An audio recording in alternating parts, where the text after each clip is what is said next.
सामीन, मैं आपको सुनवाने जा रही हूँ अपनी ही लिखी एक कहानी जिसका अनवान है बेबसी का आलम। दिसंबर की काली घनी रात थी जब सर्दी आसमान छू रही होती है। स्याह घना अंधेरा और चारों तरफ सिर्फ खामोशी। इतनी सुनसान रात के जैसे कोई खा जाए।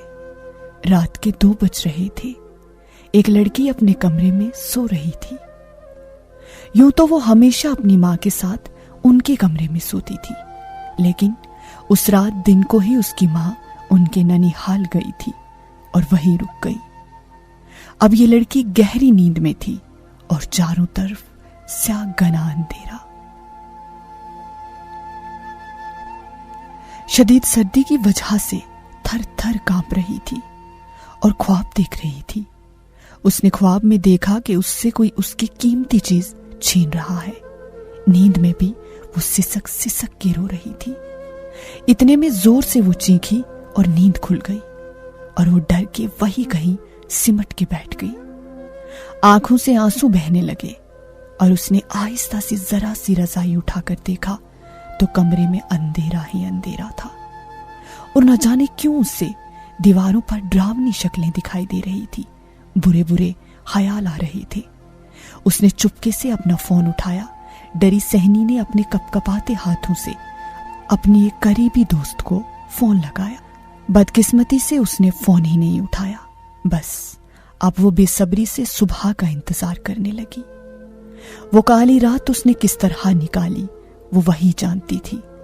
सुबह होते ही वो नहा धोकर तैयार होकर कॉलेज की तरफ चलती और वहां पूरा दिन वो इसी के बारे में सोचती रही। बार बार उसका ख्याल उसी डरावने ख्वाब की तरफ जा रहा था। दरअसल दोस्तों वो बहुत अकेली थी।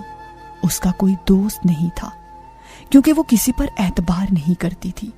जब भी उसकी तरफ कोई कदम बढ़ाता था तो वो अपने कदम पीछे खींच लेती थी।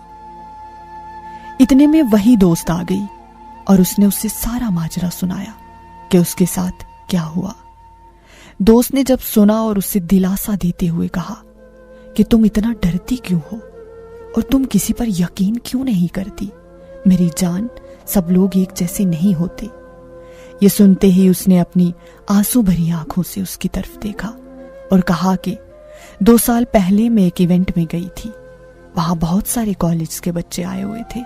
उस दिन मैं बहुत खुश थी और इवेंट के दौरान मैं बहुत सारे बच्चों से मिली। इवेंट के खत्म होते ही हम सब ने कॉफी का प्लान किया। हम सब कॉफी के लिए गए तो मैंने देखा कि सामने के टेबल पर एक लड़का चाय पी रहा है और वो मुझे घूर घूर के देख रहा है। ऐसे किसी के देखने से मैं बहुत ज्यादा चिढ़ जाती थी। ना जाने क्यों उसका देखना कहीं ना कहीं अच्छा लग रहा था। उसके घने काले बाल और बादामी आंखें मेरा ध्यान उसकी तरफ खींच रही थी। पता नहीं क्यों मेरी नजर ही नहीं हट रही थी। बस यूं समझो कि मुझे वो मिल गया था जिसकी मुझे बरसों से तलाश थी। इतने में वो नजदीक आया और मेरे सामने बैठ गया और उसने एक हल्की सी मुस्कान देकर कहा कि तुम अच्छी लगने लगी हो। ये छोटी सी जिंदगी मेरे साथ चलना पसंद करोगी? तो मैं ना कर पाई।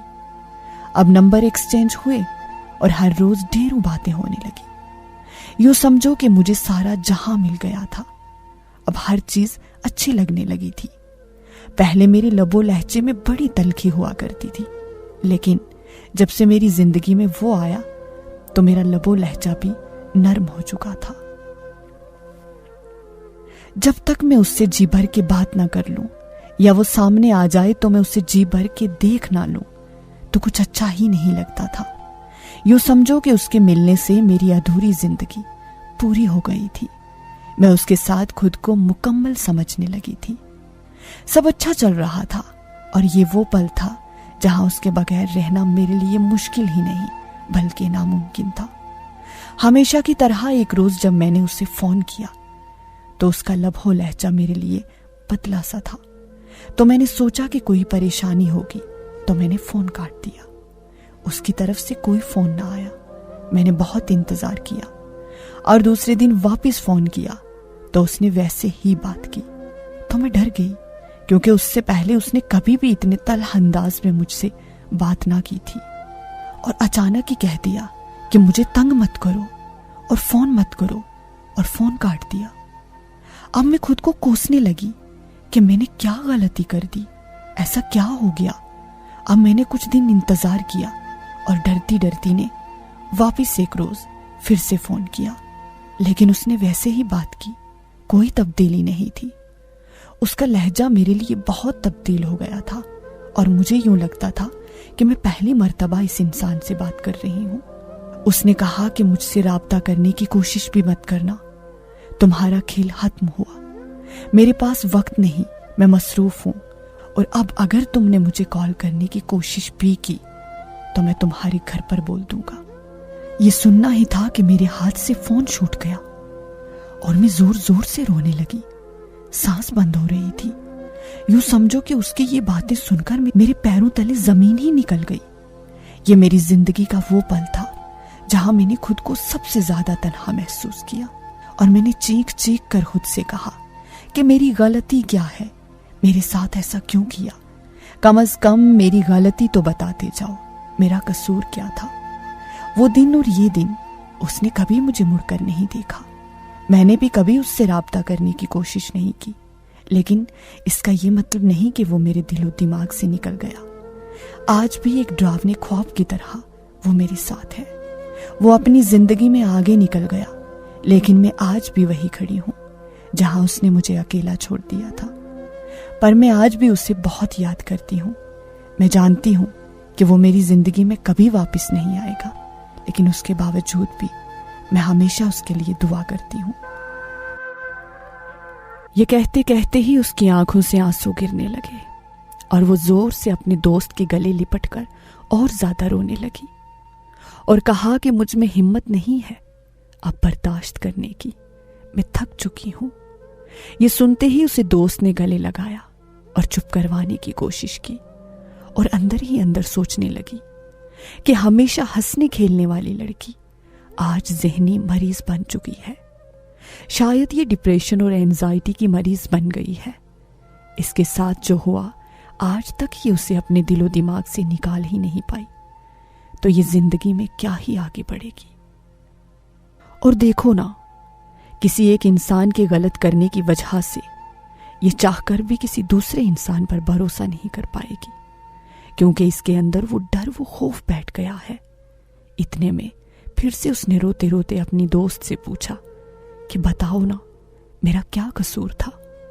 दोस्त ने फिर से उसे दिलासा देते हुए कहा कि सब ठीक हो जाएगा, किसी के लिए इतना नहीं सोचते, किसी के लिए अपनी जिंदगी बर्बाद नहीं करते, तुम ज़हनी मरीज बन गई हो। खुदा के लिए इस दलदल से अपने आप को बाहर निकालो और बाहर आकर देखो कि ये दुनिया कितनी खूबसूरत है। अपना नहीं तो कम से कम अपने माँ बाप का ख्याल करो। जरा सोचो, अगर तुम्हें कुछ हो गया तो वो तो जीते जी मर जाएंगे। तुम अगर अपने बारे में नहीं सोचती तो उनके बारे में सोचो। सोचो उनने कितनी मेहनत और मुशक्कत के साथ तुम्हें पाल पोस कर बड़ा किया इस दिन के लिए। क्या जो उनने तुम्हारे साथ किया तुम उन्हें उसका ये सिला दोगे? अगर उनने तुम्हारी हर ख्वाहिश पूरी की, तुम्हारी किसी भी ख्वाहिश को पूरा करते हुए कोई कोताही नहीं बरती, तो तुम ऐसा क्यों करती हो? मेरी जान, किसी एक इंसान के लिए अपनी जिंदगी तबाह नहीं करते, अपनी जिंदगी बर्बाद नहीं करते। अपने वालिदीन का सोचो। खुदा के लिए ऐसा कुछ मत करना जिसकी वजह से उन्हें शर्मिंदगी का सामना करना पड़े। और अपना ख्याल रखा करो, यही जिंदगी है।